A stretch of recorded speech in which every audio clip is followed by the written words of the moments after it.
Single Strike Urshifu is in a really good yet really weird spot.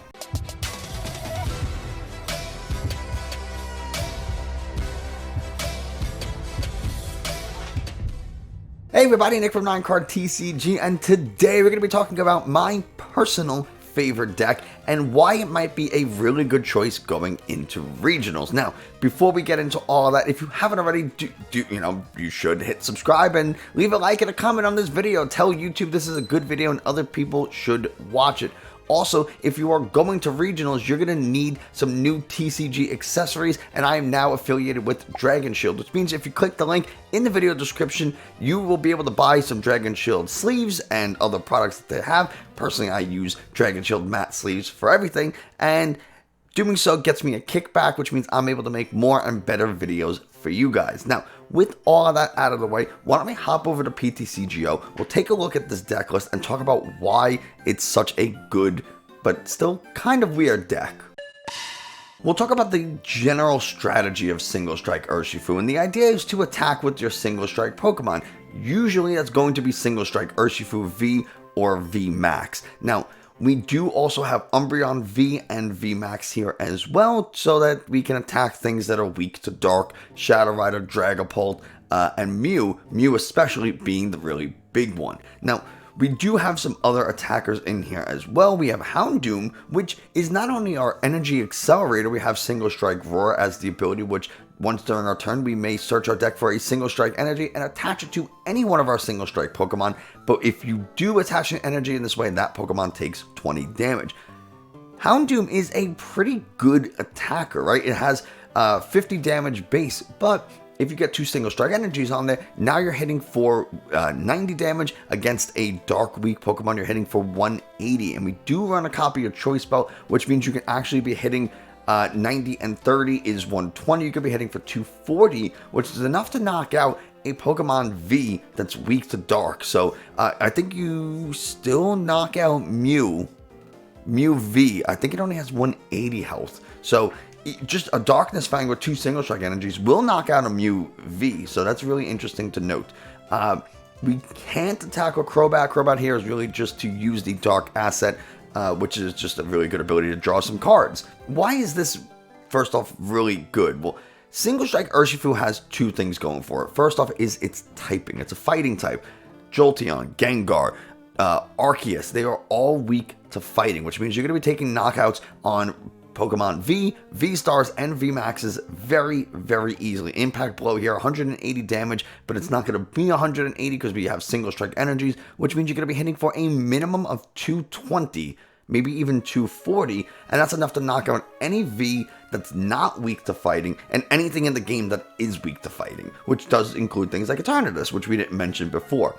The other benefit here is Single Strike Urshifu V Max. Not only does it have 330 health, we'll talk about one of the things about that later, but it has a great wall breaking ability, which means if you go against something like Duraludon VMAX, you're going to be able to use Gmax 1 Blow to completely ignore the abilities and effects on your opponent's active Pokemon and just take a knockout on anything standing in front of you. I mean, it is like I was going to say something that's probably not appropriate at the time. It's just like get rid of I'm trying to phrase this in a way that's sensitive to current events.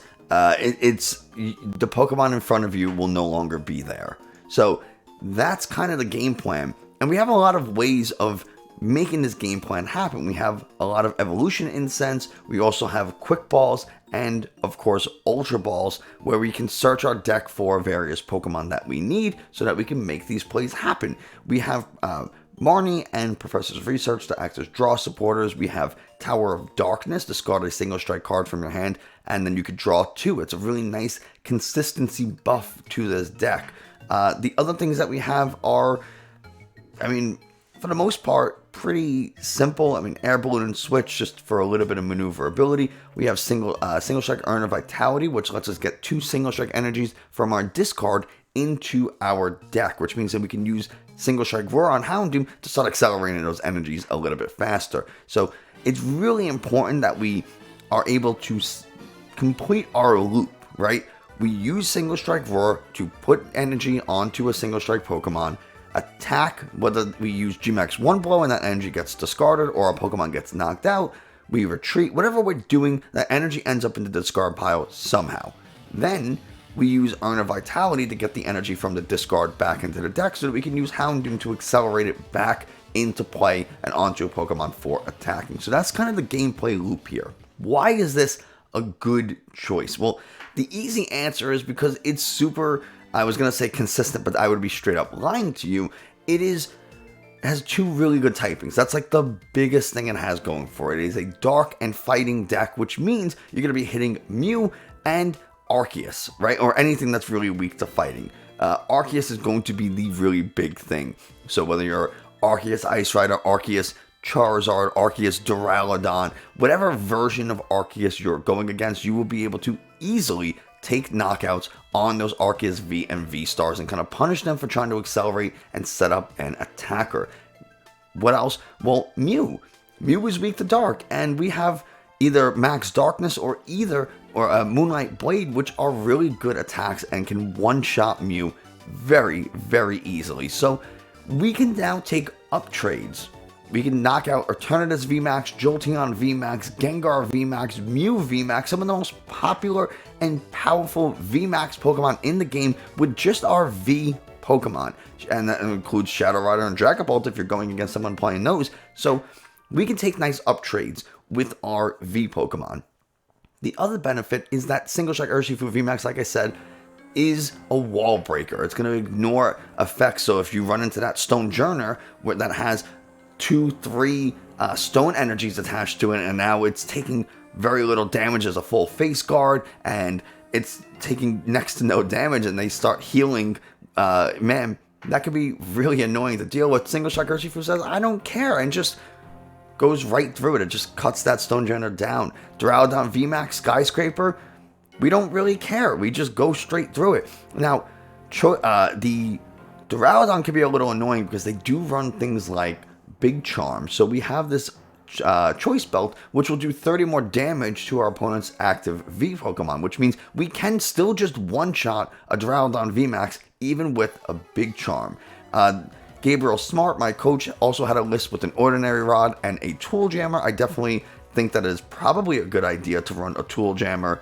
Probably drop a Marnie for a Tool Jammer. So we got the Tool Jammer in there. Now, get rid of, that's going to stop Cape of Toughness. That's going to stop Big Charm. It's going to stop Air Balloon. It's going to stop other opposing Choice Belts. It's just a really good tool to have in general. So the other really big benefit to this deck is Umbreon VMAX has the Dark Signal ability, which is a boss's orders. You just play it from your hand to the bench, and you choose one of your opponent's Pokemon that's on the bench and bring it to the active. Do note, and I cannot stress this enough, that if your opponent's Pokemon has a Fusion Strike energy attached to it, you cannot target it with Dark Signal. However, if the opponent's active Pokemon has a Fusion Strike energy and the Pokemon you're targeting on the bench does not, you can still make that happen because you're not targeting the active Pokemon, you're targeting a bench Pokemon and bringing it to the active. You're not targeting the active Pokemon and putting it on the bench. Ultimately they have the same effect, but they're doing it differently. So as long as the Pokemon you're targeting doesn't have a Fusion Strike energy, you can get rid of it, or you can bring it up into the active, I should say, and then just start smacking it around. It doesn't even Umbreon VMAX doesn't even have to be in the active spot for you to use this ability. So you can have a Duraludon VMAX on the bench, for example, and you just use Umbreon to bring it to the active, and then Single Strike Urshifu VMAX sends it to the Shadow Realm. I mean, you annihilate that thing, and there you go, 3 prizes. The game's halfway over, and you made one single attack. The next turn, you use those Earn Vitalities, and you just repeat the cycle. One of the other benefits of this deck is that it can handle some single prize decks. Things like the Sableye Weezing, especially the Weezing variants, can be really annoying. Sableye is a very dangerous card for this deck because you are damaging yourself with Single Strike Roar. So that means if you have a Single Strike Urshifu V, or even worse, a VMAX, and you have to Single Strike Roar to it 3 times and then attach 1 energy manually, you just took 60 damage from Single Strike Roar, which means now this 330 is only 270. And man, 270 is way easier to knock out than 330 is. So that's something to consider. Same thing with Single Strike Urshifu V. You can easily go from 120 to 160 because you use Single Strike Roar too many times. And again, 160 is extremely easy to get KO'd by. So things we do have to consider. Sableye decks are like the Sableye, Galarian, Moltres, Hoopa deck. It's really annoying, especially if they have the Wheezing, because that means they shut off Houndoom, Single Strike Roar, and now we're not able to really accelerate energies. And to sit there and manually attach one energy a turn to Impact Blow one Wheezing, oh my god, that is brutal. We don't even have the benefit of something like Melanie, like water decks do. We don't have the benefit of a lot of decks might run Escape Rope, which you could run in here. And, you know, instead of having a second switch or a switch at all, you could run Escape Rope to kind of help deal with the Wheezing decks. It's definitely a challenge. Even though you are playing against decks like Mew and Gengar that you might think you are a favorite matchup, you're actually kind of neutral to both, which being neutral to Mew is not a bad thing at all. In fact, if you have a neutral Mew matchup, you're in a pretty good spot. You're doing better than a lot of decks. Mew's worst matchup is something like Gengar, and even then, Mew still wins like 35-40% of the time or something like that. It's something stupid. So to be neutral with Mew is pretty good. Even if you are slightly unfavored, you're 47% win rates, I still consider that pretty neutral. Gengar too, though, you're still pretty neutral, even though you do hit it for weakness, just because they do sometimes run things like Path to the Peak, and they have those hiding dark energies, and their Gengar Vs with the single strike energies are enough to knock out your Urshifus, so you're not even really taking those up trades all the time. You are mostly taking even prize trades kind of back and forth, and that becomes whoever sets up faster is the person who's going to win. Maybe if they only have the one Houndoom, you can target up that Houndoom and boss it and knock it out and kind of really slow them down. But other than that, I mean, it becomes just who sets up faster, which is kind of a good segue into Single Strike Urshifu's biggest weakness, itself. I've said it a bunch. Everyone else on the face of the earth who's ever played Single Strike will say this. Single Strike's weakness is itself. It is not very consistent. You are very reliant on drawing into your Houndooms pretty early and not drawing into things like too many urns, for example, early in the game. Because all those do is clog up your hand, and if you have to research or discard them away with Tower of Darkness, you do not want, like, I've had games where I've had an urn in my hand, and I discard it with Tower of Darkness, and I draw into 2 more urns. It's like, well, come on, man, like, it happens, unfortunately. But because they're not things like power tablets where it's, you know, a luxury to be able to use that turn, you could just discard it with Cramomatic, you could just play it for the sake of playing it to get out of your hand. You can't just play urns. You need single strike energies in the discard, and you can't play them too soon. Like, you can't use all 4 of your urns to just get 1 energy back. And you can't discard your urns just because, like, oh, well, you know, I guess I'm just not going to use them this game, because then you're stuck. You only have 8, maybe 9 energies in the deck, and 4 of them are single strike energies. And if you once they go into the discard without those single strike the Urn of Vitalities, your Urshifus can't attack, your Houndooms can't attack, or your Umbreons can't. Like, you can't do anything without those single strike energies. So you're super reliant on them, which is a little concerning. You're a little if you draw into them too soon, if you draw into too many of your single strike energies and they're not in the deck, you can't use Houndoom, and so you might be able to set up your Houndooms, yeah, sure, but if you can't get the energies, if you can't pull them out of the deck, then you're kind of in trouble. So there's a lot of things that can go wrong. You can have your Houndooms but not have Houndours, have Houndour but not have Houndoom.